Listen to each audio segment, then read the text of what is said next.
Brenoni. Yo. It's a foot you. Yeda Unyankopon ase. Edi kan asumdwe fi Nyankopon enka yina. Amen. Yeda Nyankopon ase obambo ne hwe super odi maye menu nyina. Minim sadi pachi yen hu han fefe a ne je se Awurade waye bi. Adumi papa. Nti sa wote tutu ministry nka out tutu dwumadi Yesu. Awo Silver FM. Na yenchia fi Nyankopon edi ma. Silver 98.3 FM. Bibian sisan na mumu no adibia Awurade beye bia imposo bu sam na ye kra na Awurade faso ye bibi adibia bu Awurade beye bia no se uhu emu nyansa beye mfaso amaw nti etifi ya no Awurade ama kwan se yentra fi obetima sua otweresem wetima akenya wo ho fenise nyamesumpa mu betima no bebre emra empo mampo kra no betima cheche wo yi tribia ne nya ebre emma ya manu mu ne abusua enti fasa kwan so minim se Awurade tie empa ebonti enche Awurade beboa yen emma yasan ato ya dwumadi a yedi susan se Onyankopon otiase se wodi ama yen Amen. Enti no fasha wadwumi se enti na fi enkoye bibi fufuru bia na mum no yedi Awurade epe na one Awurade nante basa ebeboa ebe di adum bebre ebe maw enti yesere se bibia ne kwase dai a enka u kwasore no sapepe na so ni fie nya no ma no munyina muntina se ntie preaching wi a muntina se na mo mpaye na muntum hofo awa wie bre ho wie bre ho sanse enche Yesu beba nyoma exisi nyina kire se enche rapture beden ebisi enti bomodia na yesa no manyina pepepe na basa obesi se Awurade besan biuka me nyina pia aba no na fi wayese okode a ho ya din a obetimi nyoma nyina aye enti bomodia say use this time profitably bomodia menfa ye nane didie nko a tore mi suka to yefum kakra ani nyina amna wodi ye onkwaje ho adwuma na ebeboa wo yie ebado sha ebebre ebesre na Pastor Eric Abonya mempaye amayen. Right, Edawasi. Amen. And there you so I adom kesiye. Sir. Wasade ne there you so adom yempi. Silver 98.3 FM. Edawasi. Jesus. Eni atiefo nyina de munyam ma odin. Amen. Se ne nso abokwan foforo e de amayen. Yo. Ye bompaye o Jesus Christ udin mu. Wasem se de wasoma no no waka Onyankopon wasem.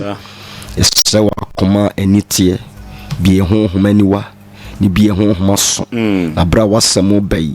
yetimi ate wasem yie yakoma ni nso atimi ate ma wasem atimi abetena yemu utumi ni ahoden enedi o wasem Jesus ma okra biala waboto ehu ahye ne so okra biala wu honhom bi pese kanisha no na mo wasem so ni wo nyina apie na mo wasem so na say obonefo nyuma no obonefo nhedie bia for wakoa so kasa wonim de unyansa ne nhunu mo no wonte asem ma sami mesane mponche bu konson biala na mfa fa ahodie emre omanyina yemfa aseda mo yera wase so bedin kunim na wasam be ye oje ama oma o Yesu Kristo din mu amen. Amen. Pastor Radin shall be Silver 98.3 bema binashi so Radin shall be papa Radin namuso eye wo bi ebremu emu ame na yentunyim Emma wuramfi Onyamia woyiwo fiwa manimo Emma wuramfi Onyamia woyiwo fiwa manimo O sewa braibo munsem O ye mawa asheye na o efise onyame madu mara kwa na uti senya uti so abraham munsem koye mawa asheye na wa efrise onyame nadu mara kwa na uti senia uti ebusiafo and Awurade dey man say new kasa fa boten we just say do not forget the Lord Emma uremfi wawurade. Enti enwuma ya twi no e kire se nipa wura betima firi awurade. Enti enwum ka se emma uremfi onyame a oyi wo fi wa mane mu fi wo hawo mu. Emma uremfi no se empo se wabrabo mu nsem ekoyi ma wo a se bibia tutu yi ma wo a hweye na wanhoahoa ho efi se Onyankopon na nadum Nyankopon nadum ni mabruhu na doye ene apagya usa. Eti na chese nipa betima du pepesu bia ni wura betima firi de obo no. Ni wura betima fi de obo no na pediye. Gente oba asase so. Ni wura betima fi 98.3. Enti na wura de pese oba kokko say do not forget the Lord. Bomodian say ma wura mfi da. Ma wura mfi Nyankopon kra. Eye asemhia pa fi say nipa bebre atumi du condition bi mu a na wura fi wawurade ene wurade peso okaye amen empo yewo e friend say lockdown obi betuma fi wurade kra na fe atuni se ono ni boni ni akohwesam ti internet so we hwe pono sa obenye no ma bia ense no wura fi kra say Onyankopon bi e wo ho ana se wurade bi na bono ene wurade se nkanche se memma wura mfi ewurade. Praise the Lord. Hallelujah. Fashe wadwumi se ye Nyankopon Yesu Kristo no onini nipa nyina ahyase. He's the beginning of every man, every human being. He's the beginning. Enti ansa na obefro hu se me nipa Silver 98. ansa na obeba asase so no eye obi na soma wo. You be na creative wo. So he's a creator. He created you for a purpose or bow our botai bi ho. Enti our beginning, every man's beginning is the Lord. Enti se u ahyase a fashe wadwumi se ayo bi na ma wa hye bibiase. Enti se nipa no ema uremfi no. Praise the Lord. Hallelujah. Our life on earth, ya braba ye bo yenkwa a ye diti asase no bi na kuram. Yesu Kristo na kuram, ye Nyankopon no na kuram. Enframa ye home no ayo no na odi ache yenkwa. Obetima season one time. Enti nipa uchi asase so na u live life bi adipa achi yi ayo bi o sa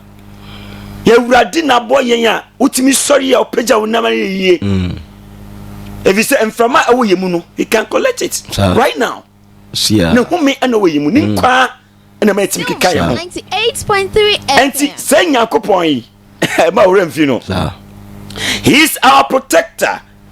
sa utimi kwa ba bibisi na ebia nkan na ebia nyewa enyewa hoden dabi ne mum oba ajewe ena boye ho ban nipa da oya yero ho papa se nipa da okohwe nipa se wada ni wura fi ni ho kafro na num se waba na tokro na ewo ni ho nyina abai wada wada ekofa su danso nim dabi no ho akwa obefa so ayeden sorry eni hwese wuda ye na wura fi ho kra no wan na bo ho ban ya ko super pesu bia otim sorry free kataso because sabra wuda no obi betima bekum abo betima beyo ntem kra eja betima shi because even roof fire wo mu nyina ni nyina yeja sile ni yeja bibia yeja impo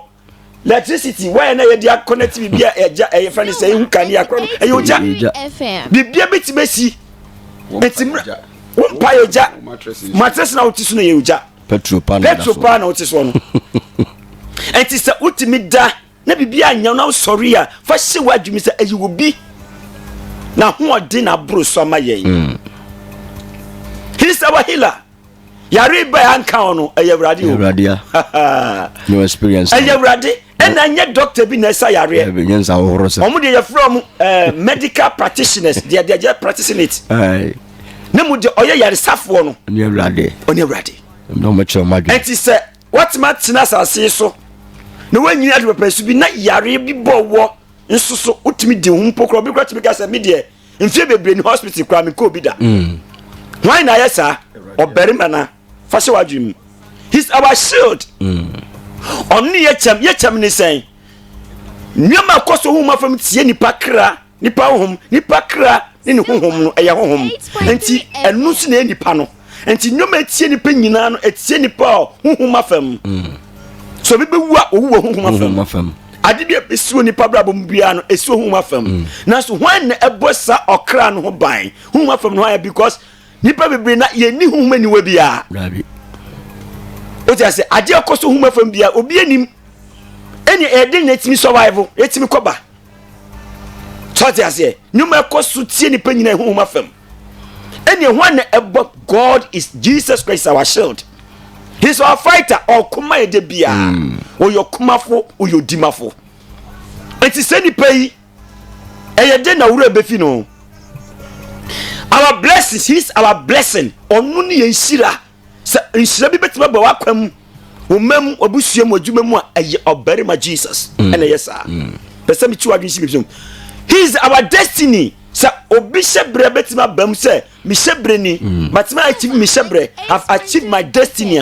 is through the Lord Jesus. Enti moja ohwegu ma yen ni wawe owi se obeyi numi afie shebre so sa enti se nyame ya wadum na otimi nya o shebre yie a enye wo na wanya dabi nim oberima Jesus our Lord Jesus sa ene ma sa shebre ne yeden be ma he's our strength and power sa otimi nya hode ye bibi otimi atumi ye bibia bisa se tumi ne efri he tumi ne kura woni efri he so ti ase se wo ahode de ye bibia emfri wo efri ye nyankopon sa enti obi ni tumi bi oso obi timi nya bibi ji se ye fi osoro ye dey man answer so you don't have any strength to do anything. Our strength is our Lord Jesus Christ. What did you can say? Our breath whom ya humi ekoba hey coronavirus by mate me hu so obi a kire da ba mate se ade yin ba se esizi nipa home what so enti onyankopon ye ready Yesu Kristo onini ya home enwom bia me de pa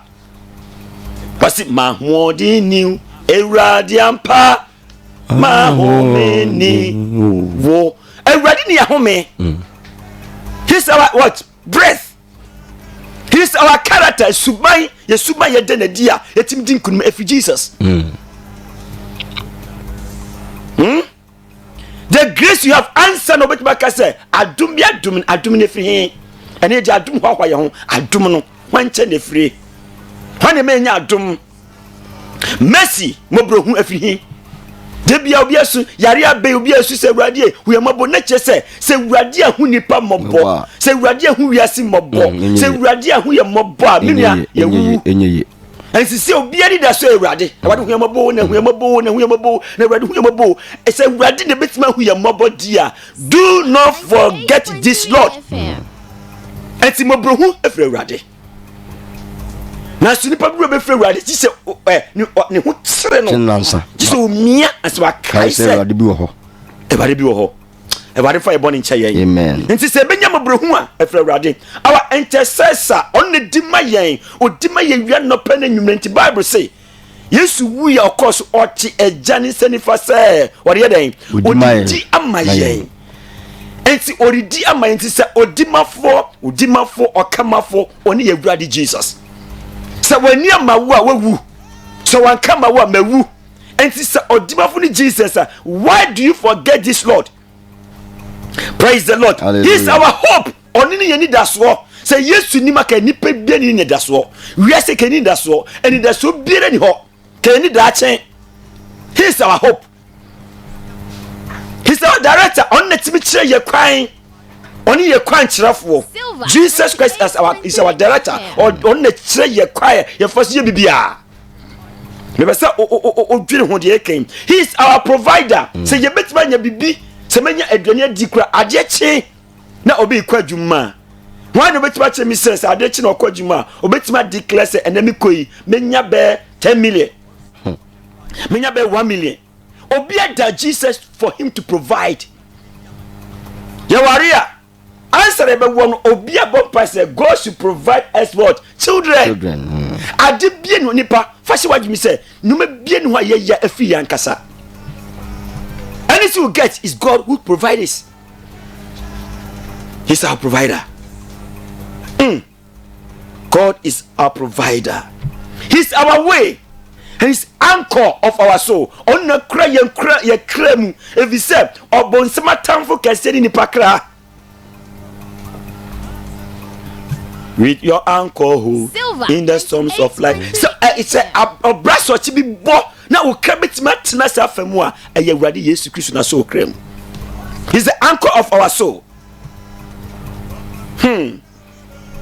no wuye no sorry. He's our judgment. Onu nti na temu. Yesu nti na temu wanamboa. Yesu nti ni watemu. Onu nti na bebu ya ten at the end of everything no. Obetida Yesu anim no abu aten. So he is our end. And you will see Jesus, my shepherd, brother, friend, my prophet, priest and king, my Lord, my life, my way, my end. Accept the praise I bring. My Lord, my life, my way, my end. Accept the praise. So Jesus Christ is the end of everything. So if that is the case,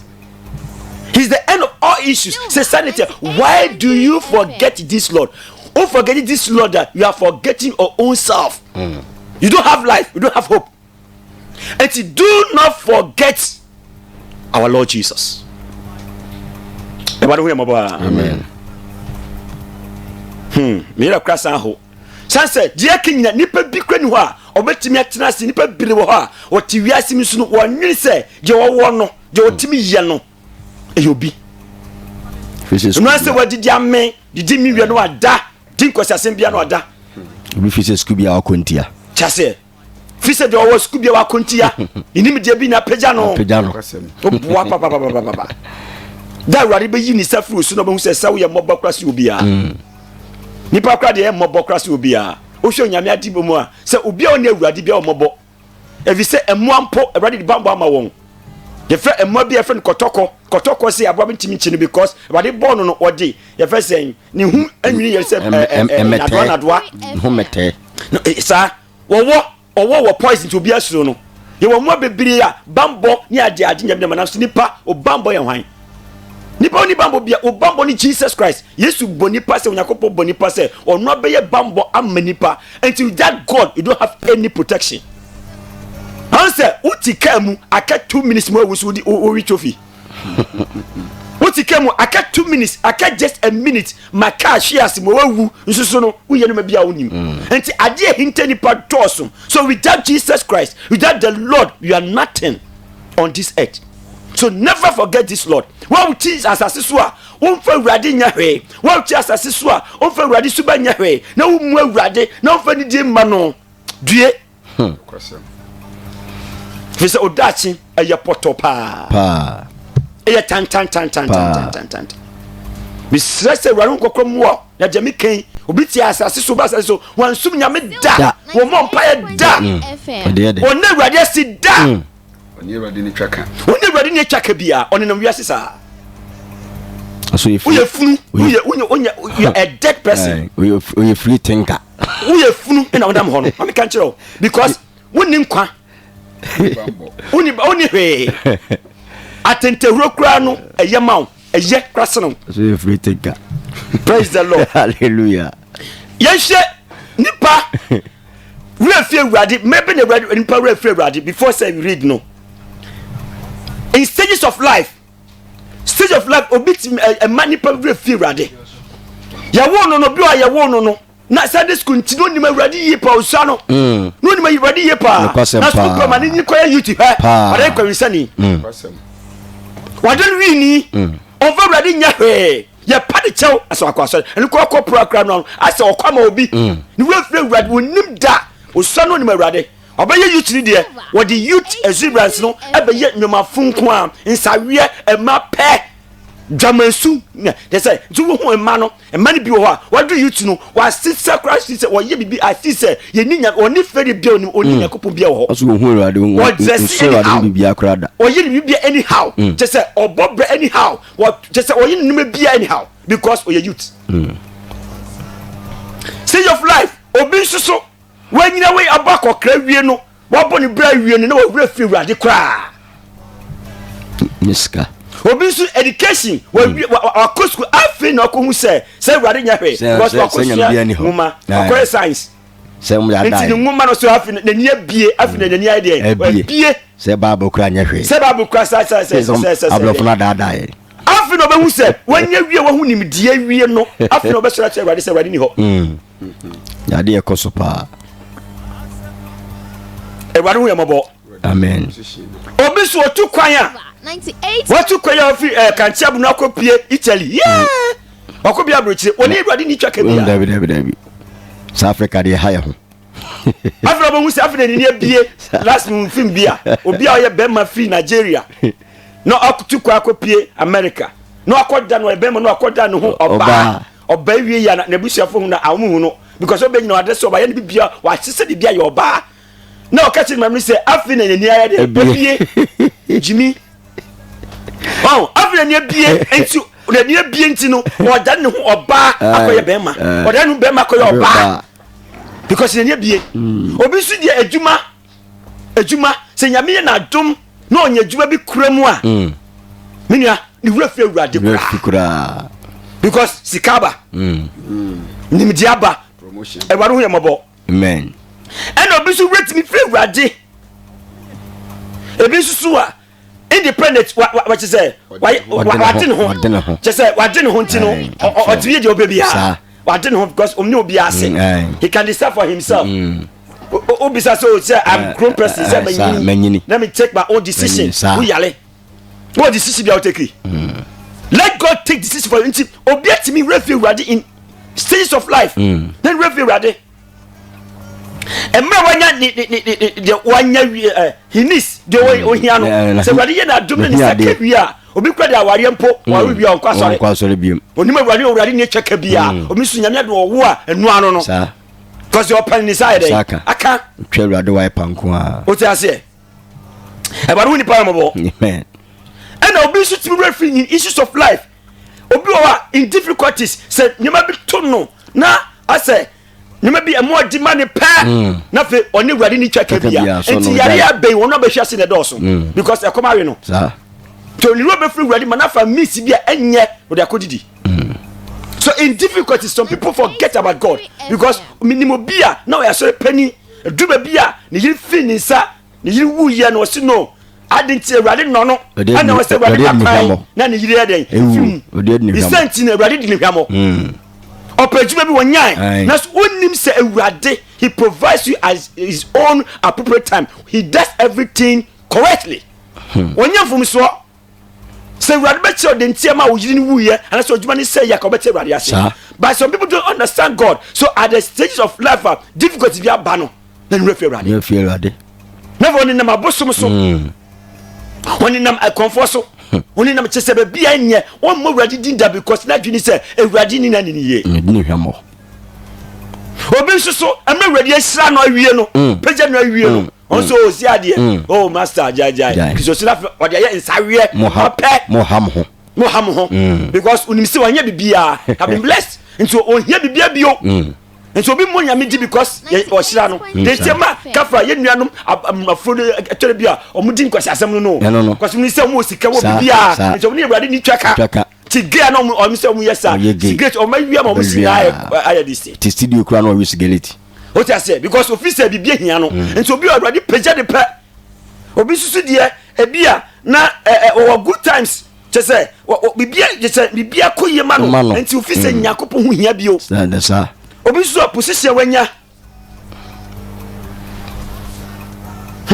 e ba do hu ma papa amen obi a chese obi so position wanya society obehia na fe he demand respect amafo buno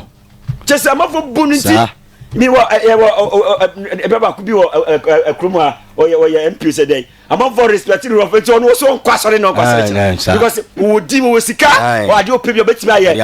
da kru bi a obewo no so amawiase because enye wana obo ho na obi na ball dia eni emfa hu tu sika so o kasa mafotie o yesa mafotie amafo boji ne so ne bon mras ne je say we respect of society and to for nyakopo nya hwe onye dible o sika ade awurade bi obeso yibe odwuma bebre otimi gase mi fie bebre mi we bebre na mi cars na mi ma bebre mi show nipa enti wo se won kwa so da ya so le yeden ni awurade ni twaka bia because what position we are say sa obi so no na osu awurade pa enne wakowura politics mu wakowura waya MP waya president waya say wanya djuma bia timte woni awurade ni twaka bia bia o man pa so mabre de ne mpae ko so le kwa na yeden obi kura pokura no na di krasi chinkusie ene awurade aframa na be sofo afu wanyi di national nyini oni awurade ni hwebiu nti aso no wafa odi ni pe ene ranya sori no sa ene japade rena japade wasisi dan chesenti obi kwatiri edai wo no sofo no di show kaso di show na wa display ni atwa ni ediba anitia oni awurade ni hwe nti jimina nyugusua kabadu ni baba amen praise the Lord hallelujah enti sano menyina obi kura de no eye talent awurade dia ma no se wo nyumtuni talent awurade ma se wo ya footballer and say wo bibi yentinu because of the talent ntinu woni awurade na bisa who say who gave you that talent where did you get it from okoton who discuss okoton he kafra say awurade so o senipa o wait my senipa because our reason of this sin sir me say awurade se me catch say never forget your Lord am I referring awurade da yenko awurade asemu. Praise the Lord. Hallelujah. Awurade ma oni Israel for 19 wato ofo bebre. Say ba omure mfini yen share Deuteronomy chapter 8 verse 11 to 20. Mose ngoma etoso num tinwotwe emudu baako eba be si aduo no. 98.3 FM. Mose ngoma etoso num tinwotwe emudu baako be si aduo no. Hweye asaba kono obi oso a o experience. Chese we experience in everything. And to be asua hunu and to be had be conference chale mon conference no to say experience a wo no chese o sha chese ebi ni bia to fi se ono ane ono a se ni panyina wo ye mobo so wonim di onu bi ho a fa se wadwum se nyankopon even asofo ekura no obi dia tunu se o ye best preacher sir I'm the best preacher me bible mi se obi a yale ntime kan e fa na me makande no yale o you're not the best preacher. How do you get the preaching? Say we are fan no you see one first of fan no what do you get the let you explain the Bible? Nto bia ni we say you're best preacher. Nto no an kwani party sir akande no so and you are not the best preacher. The best preacher is Jesus Christ. Sir. Is the Holy Spirit. Hallelujah. Opa ma nkokko nya kakra bi say wanu fomfom a meti ai nkokko ne di mi kasa. Opa ma nkokko nya mi kituo bi se menya sema kan. Singunu bi abekan hanya sem ketwa.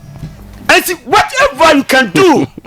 is through Jesus Christ. Hallelujah. So never forget this Lord because urefu radia urefu ahoden urefu bambo yanko Deuteronomy 8:11 that was me patche kan Mose ngoma etoso num tinwotwe emudu baako de ba hweye na owura mfiri awurade unyankopon hweye nipa hweye na owura mfiri awurade unyankopon na awurade kache Israelfo ese awurade afa Israelfo afiri amanhu bebremu wasira won wafa akude bebremu ena afi okọbọ sasase so ena okache won say baby wadu won hweye ade bakọ awurade mpese nipa be ye no say we be friend to okache say hweye we awurade no asem wo si nipa hweye say wura nya den efi awurade unyankopon say wonni ne mmara nsem say we be fi say ne mmara nsem na wa say yen the Bible that say obi kwa mu Bible David bi si kwa toilet o se bro ni na twere ba o da dai osibu ti ona edi Bible dada mo ana onu de busumsum no nko a sabusum kwa respect no die dotie nipa ni sa ye kwa so respect no ofren nana dotie nana akonfo de minim kafra adwin kwa o madwin mu ofre dua nana ebo se nipa nyame abowo na osum abode ti se ebo babla nyankopon so de ahye wase wase be mawura mfiri webrado nyankopon ni na hye de nyina se wonni ne mmara nsem so ne na temude nhye wa hye bia wo de wo so ni so ade o de mani pama se wonye ma no won sori no won som no won fa ho tum no so na woni bia wo de wo si de wo nya ni so wo si due ne na hyɛde a me hyɛ wo na yi so ne asɛde a wɔhyɛ no dae de awo ɛne ne kyɛ dae de awo ba asase so no Awurade de asɛde ama obi biara wa ba asase so de wɔne ya wo pɛ ma wa hyɛde ya ba asɛde 8.3 sɛ bɛsuma Awurade no tini ya bɔ wɔ twa so na sɛ wodidi me ɔsetie na sɛ wodidi me sɛ wo nsatimi kɔ wano na wodidi me na wo sɛ aduane wa wodie kura no Awurade de ama wɔ na wodidi me a na wosisi adampa tenam na wosisi adampa tenam tie de Awurade ka no sɛ wodidi me woyɛ giao how sɛ wo sika wo dan ni wo hwɛ fridge ma sika na gu hai kyɛ sɛ aduane na buoi na wodidi me na woyɛ dan na wosisi adampa tenam na wanantwie ne wunwan dɔ na anantwie wadwuma na ɔkɛn na ɔdwuma nyinaa yɛ yie na ɔdwetɛ ne wo sika dɔɔso na ɔdwetɛ ne wo sika dɔɔso na ade a wowɔ nyinaa dɔɔso a na ade a wowɔ nyinaa wɔnim deɛ obi bia dɔɔso a wakoma amma ne ho so mɛma wakoma ma wo ho so adita because ɛyɛ obi ɛna de ama wo na owura mfiri Awurade wo Nyankopɔn a woyi wo Misraim na ama ne sɛ owura bɛfiri Nyankopɔn a woyi wo firi numi mu oyi wo firi abusua kotochi mu oyi wo firi friends emra na ka wo ne da so mu no mɛma wura mfi wo firi nkoaye mu adama ne pa wura fi adidi me asem o mi wia wura fa hwe ho bi enti asantifo bɛka kyerɛ sɛ asesena pa ma awurefie enti bari ka kyerɛ sɛ so didi mi wia osisi dan pa na wadwuma kɔ yie a hwe yie na wura mfi Awurade twa so ɔno na odi wanim de wo fa ɛsrɛ kɛse a awɔ a wɔhyehyɛ ne anya nkyerɛ wo wasi ɔno Awurade because answer obi bedi yie answer bi beba akwa mu no sɛ Awurade bɛkyerɛ wo anyanya nkyerɛ a honhom anyanya nkyerɛ ni akodie abusuabu numi Awurade wo fa mu nti a awɔ hyehyɛ awɔ hyehyɛ a o nyina ntimi nku wo na wo da so tie si ansa wo benya saade na wo didi mmia ka Awurade a meka akwa bi oni agya solo na ne yida sim ne din ko no ka sɛ agya solo pa sɛ o nua aduane ma no aduane si o si ye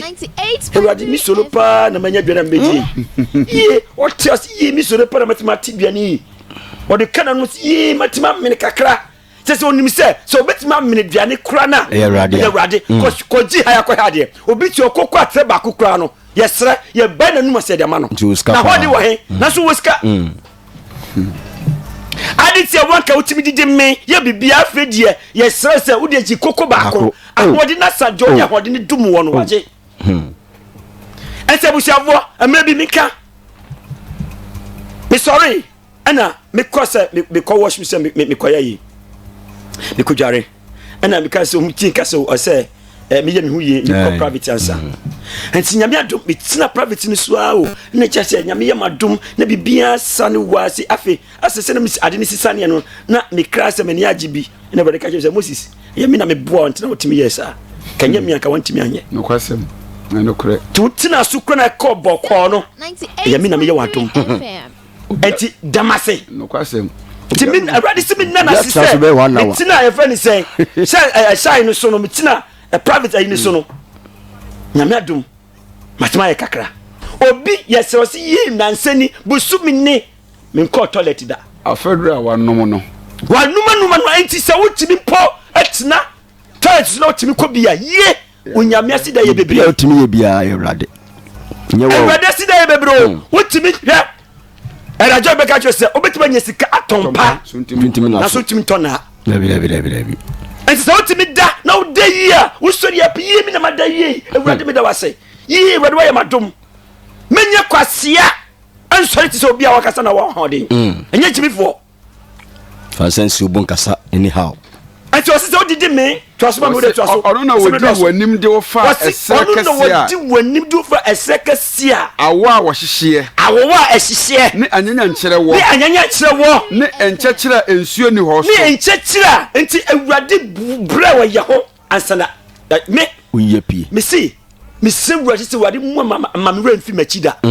ansa na mabedi sofu Abraham Awurade abro me ho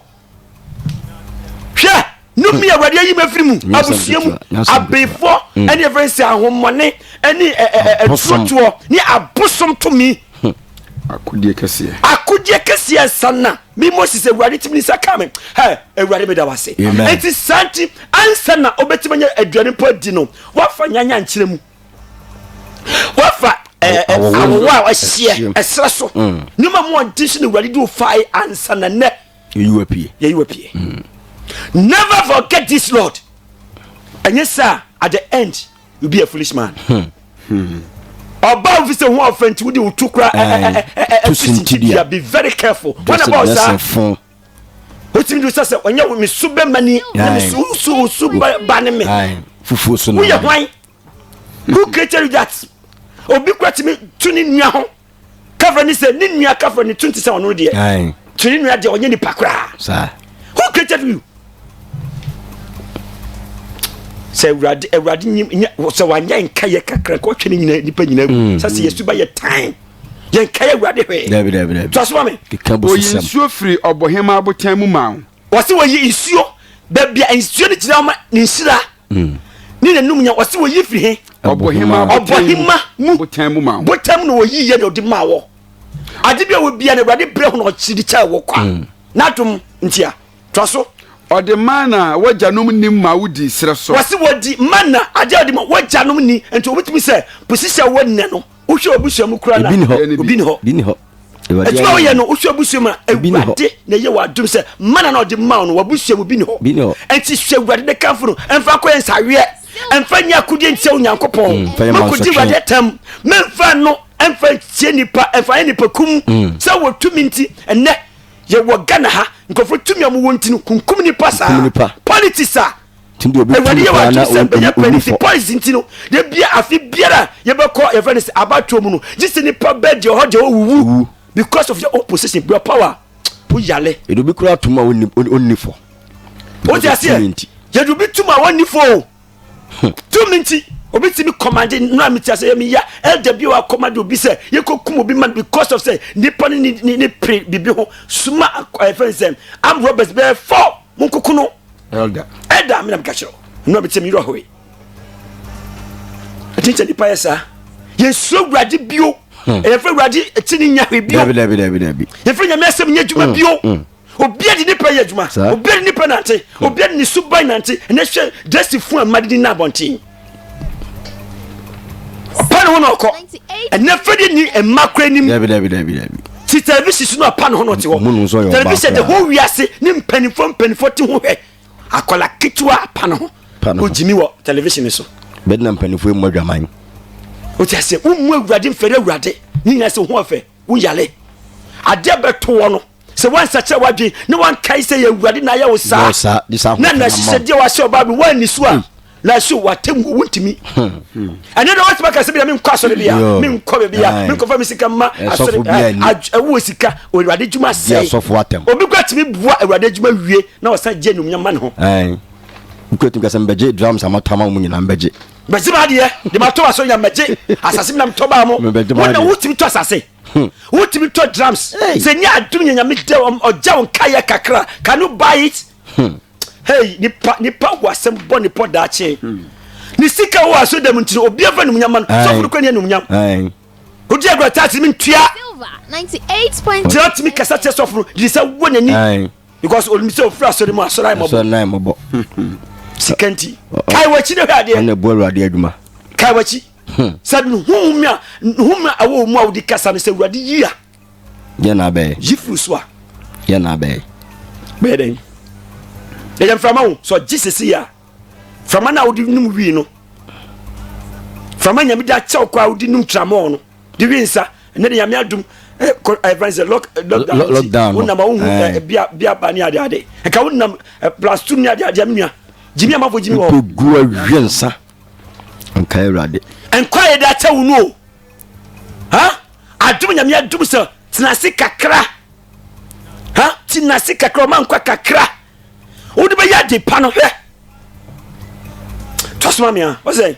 ode mana wajanum ni ma wudi wo sere so sa se obra wase na waso wahwe se obra wase wa nti de wo no ready so wahwe ade bia position wo sika wo nimja wo Ewurade di so wahwe se obewura be fina na se obekoso de nachi ya sofo position jama no awurade so ahwe because awurade ye bebre a trust mu sikani bi awurade dum no awo Luke chapter 12 na wadi die odako so si me kra dide nom home tiwani ma bontoyam na woni mapa bebre na afi no mapa ko mfa ngu he metrem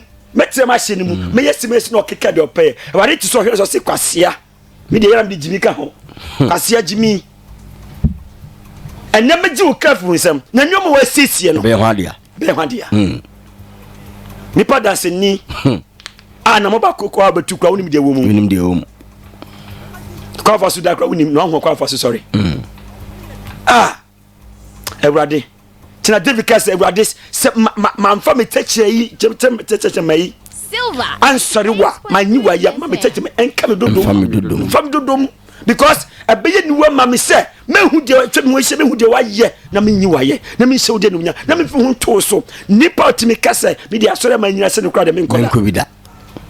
na so asofo nkwala sofo nkwala di be ka sa o when you meet in chain just a card of pay sofo nkwala na himfo just o mu hwe asase kwa tong ma with tomato we because asani dia ready be na asase no watch baby obegina watch do ante yesu baba baby obedi ne no awo de na wudi akaka bi sam na chese wo yo hini nti no udi fokura di bem odi fokura ya wo usu pausa everybody wudi pa mabo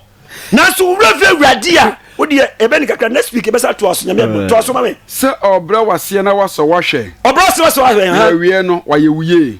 to aso na wanka na wakoma mu se na wanka wakoma mu se ma ho odin ne me nsa den na ama manya ho nya ma ho odin ene me sabu din na mama nya me ho o se menka bida enka bida se ma ho odin me nyansa me wei enti ma me nya wei o se menka bida to aso ne mom kai awurade wo nyankopɔ ne mom ye dai kai wo nyankopɔ ade bi obenye bia kai se wo nya firi so no ma wa ho odin a wodi nya wo wasi onu na ma odin ahoɔden a wodi we nyina na awurade ka kyerɛ Kristo for Israel for ebe na ma ahoɔden wodi nya wo to aso na wa manapam a ɔka ho ntam kyerɛ wajanom no atim sɛ de finei sa na sɛ wura firi awurade wo nyankopɔ sɛ wura firi awurade wo nyankopɔ a na wokodi anyame foforo na wonim enesetie obi aye nyame foforo ma wo ho obi football aye nyame ama no obekwa so betre football ho sa politics ani nyame obi so dressing to share me e ma the makeups obetre makeups so sa na elite fashion e bi etuwari wa fa juwari hu no ho a chese ye wonu bebre aya bosom wa jewurado ni doko disade ni e bi de mapɛ bi de nsawe ni doko dim no fewrade wa nye bi adane nye wono no fewrade taso na so wura fewrade onyankopɔn na wokodi anyame foforo chi som won eti som won na wo sɔre won a na wo sɔre won so a medi wadanse ennɛ sɛ sɛe na mobɛsɛe you perish obi a ofani dia mawurade na wodu pay age bible say nka kyerɛ sɛ you perish obekun at the end of it obeto watwene obekɔ hell obekɔ lake of fire na timo beba wo so ne bufu hye daw so abrante ne mrante mpanyame som ayam yo enka de yesu pa na sɛ ne school kyɛ sɛ ne enne obetime abrante obisa sɛ yesu ma me ni wo beka kyerɛ sɛ yesu ma me yɛ frɛ ne Rahel obekura sɛ Abraham ne be yesu ma kyɛ sɛ ye bisa question bi kura na abranti a ofi wo wie school na se ofi wo nim dia no ototo papa Silver. Pana Yesu ma wasi John na we kura se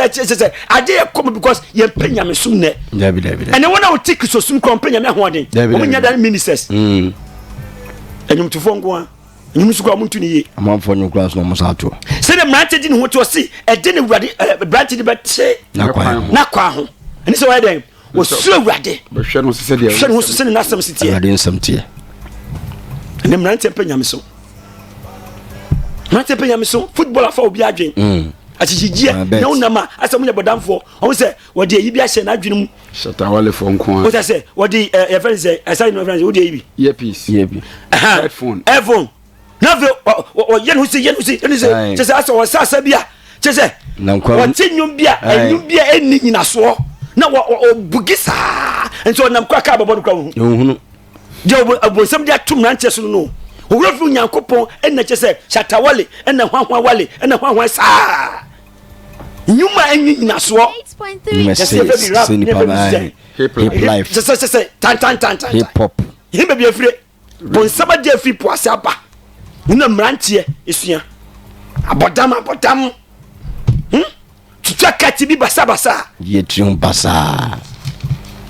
ewadu hu ni bomo just mami se amanamaya ewade sei won firi mo anim no saa na mo be sei efise mo antie ewade mo nyankopon efise mo antie ewade mo nyankopon 1:20 no ko di twere mi ha 4:23 to 31 Mose ngoma etoso no mu atinan imu adia nu miensa ebesi aduasa baako 4:23 to 21 to 31 monhwe mo wie na mo wura mfiri awurade mo nyankopon wasi monhwe mo wie nipa na owura mfiri awurade wo nyankopon apam a one mo pam ye no apam a oni apam ye nsa na obawu ye no obi awurade awu ni biara no awurade do basa so be sum ye na ye na pede suro no na sum ni ye na ma anyo ohoni a eye biribiara awurade wo nyankopon abra wo ensa so amfa menya de bia nyankopon ti wade to so na awurade wo nyankopon ye oja ehye wasi evise when you nyankopon ohye evise he said jealous god and the would to me say what say onyankopon ni nkomfo onyankopon ni nkomfo what say to so se wo ma ne mama se wo ma na ni mama na mo kire asase ne so na mo di asemo ne ya ohoni ade bia suban na mo ye de enye awurade wo nyankopon anim adi huru ne bo a ene ko yari body a ene me fra osoro ne asase me fra osoro ne asase obi a ba wi asase a so a onye awurade apagye ne awurade se o fra osoro a oboye ne asase wotu se ya dance ni se emedi mo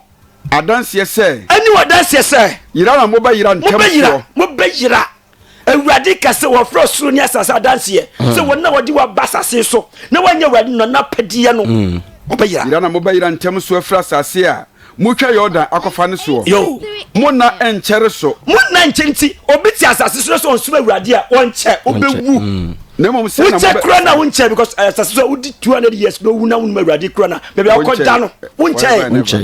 ukoda amani forever and ever enti wonche asase so mpo ena nansu hu se mrantie sase nsuma awurade ntino 70 years no ko konto soon pa arbitrary ankane yesua no anse we be wu no obi wanyini anu ko wukura na yesuo enne kwa na hwefunu sase ni pewua chese ye wuwa ma chese ye bone kunkum yen antisa wotwa asase so na wefuru nyankopon a wobowo na wanyi na pedia wosi osuru ni asase ni adanse se wo na besey obesey na mom se na mo besey pasapasa mo besey pasapasa antisa wuti asase so mekani kura chiro na woni Yesu Kristo a enne de wo asase wo visa bibia ko ye nanso obesey pasa wabra obesai pasa odachi besai pasa usebre besai pasa taso na ewade be pansa mo guamana memo ewade be pansa mo obetum atwera manam nti enne ye onkofo bi watu kwan a obra kwantru do be yakwa obra mikase libia baso ba mu wo libia kwan nyasam ketwa ko wu nsu so ni pe wu nsu so sraso nyasam ketwa wu sa ale o amfa nyakopon kwan enade ti me passe mo amanaman twa so na beka mumu kakra bi wo wiase aman a awurade ade mo beko ho no mu ene Christopher nya kakra bi ye wa so kofo bi na sa trinifo ya kakra bi twa so na ho na mo besum anyame a eye onipa nsa no adwuma enti afi no meja mu ntini mo besum nipa nsa no adwuma ne yesum asofo yesum adifo yesum nipa is there and it's a problem ba instead to consult God and his power no okodi fatro for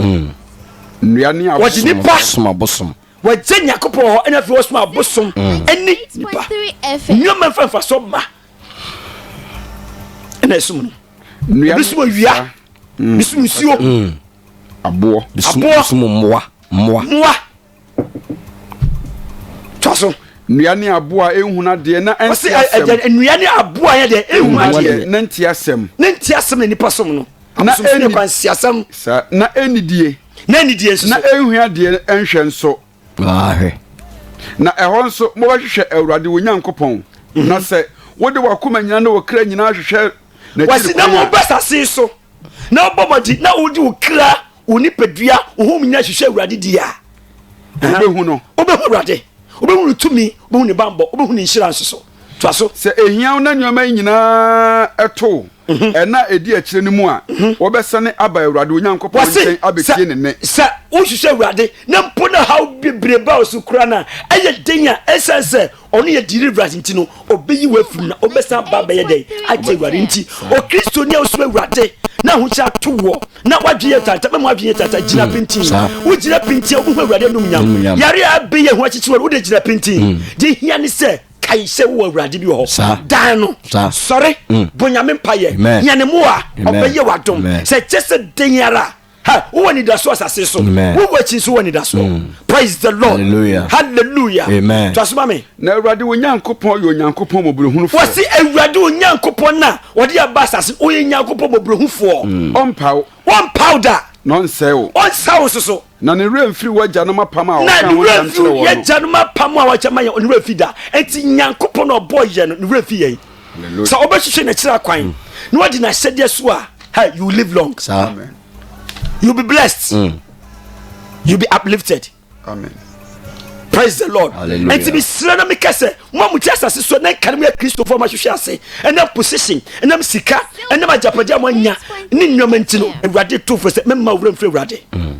yenka Malachi chapter 1 6-7 akai brem kakra bi odifo Malaki ti baako imu nsia ene nson obedi na jani wasi obabia di na jani na akwadi ni wurani akwasu di ni wurani na se jani me a se wagya na awurade a manja wura fi no mani die se awurade na bowa na ni de odi man e wo he aha na so wurani me a se wo wurade Jesus a misuro wo he ade na wonsuro no asafo wurade na o ka kire mo asafo wurade na o ka kire yen asofo a mubu medin animtia asofo wurade afra mu nsuso na mu nyina mu refra wurade na mu bu wurade a wo fra mu na mo tia na mo ka se ediem na yebu animtia aha mode pa no a eho akum bre me mafo chia so mode pa na nyame asem awurade hyɛ yen anhyɛ mo eho akum na mo kan pop so mo kan fo mo akasa mo ho mo refra awurade nti no mo ka je mo akasa mo pe makono mu na mo preachire mo nwa akra ho je mo nya fi akra no ho ano ana mo pe akwanche fra awurade na dasem na egina so everybody catch us memma wura mfi no se wura fra awurade wo yɛ sɔfo na wura fra awurade enne sabra awurade nkyɛn amen na awurade kayo kosem praise the lord hallelujah na mo ka se ede na ede kum ho aha se mo susu se awurade prono no yɛ ade a otumi bu nanimtia yo mo gini se awurade prono so ni puppet obetima gina so na ka se bia pe bia why a concert bia pe bia your last quotation ye bra ne ko Hosea 4:6-12 odifo Hosea T9 imu nsia yanko eba besi dumienu yanko nimdia me mani enti wasi nimdia me mani wo menyame mu na wode nimdia wona kasa nimdia nantinti no obetwa wonyina agu na wo so wapo nimdia enti wo so wapo awurade wo ye nimdia ne ye bibia wapo ninti no mepo se nimi sofo wasi misu mepo se menimi sofo mepo se mishra mepo dabi wo ho awurade bepo yen na wo fa awurade anya djuma biara wo so awurade a wo fa awurade pa anya djuma na wo fa awurade a awurade bepo dabi to so na wura firi awurade onyankopɔn mmeranti aha me nso me wura be firi wo ma wo so me wura be firi wo akasa ne wo ma wasefo wo koso doro sa wase wo koso dore no na wo koso ye me bɔne na wo ye me bɔne ti sa nipa ye nyini no enne awototo aso ye nim awurade nti ye koso no na fi ye gye awurade ho ne de ye pa ye djuma enne se generation wo de awurade hwamo ye yen ye generation hwam nante maba woni mpanifo ene mpanifo kranka se wo tena asase so tena busua mu na wo kyerɛkyerɛ pa no ene obeti de pani bi bɛyɛ no wasi osibe fa areho panifo o ches busua ma yesi woni pani adue na mpanifo no obedi yadwe be si bible so na waka bakwasema e de abrabo papa e ba no ene mpanifo bebre na kasa nyina sa be din suba nyina se wonyina akwa bedwane ye friend se mrante no mom omo adwan sa be din kwala tase enka ne nyumtufo bia mo ye mam nyumtufo bia omu dressing bibia ye kama na ye bu wono enne omu mbo ibesua enne meya omu apro ya mo ba abetu nyuma onni madness onni mawurade so omu sensua wo abadu we mabo amen so onni mawurade ya abadu senka say never forget the Lord Jesus hallelujah in your life amen mawurade fe awurade de biara da ye be say this ya ne na nyame adom isa ba ebeto aso kakrakra what you say e obi asede say obasa se so a kai awurade amen in any stages bia wo beduro any position bia wo beduro say difficulties say den awurade nimti abasa dano na say wo dan no a you be delivered say what you see that's odi amaye amen ye bibia wo bia fra awurade nchen ye bombo fra awurade nchen ye mpagya fra awurade nchen wo fra awurade a wo fra mpagya me stress mo kristo sumaja to ho ene mo kenya mo ho bio wo woni ma awurade kura hwehwe no amen don't forget your Lord. Amen. Everybody say be brave. Sharp, Silver 98.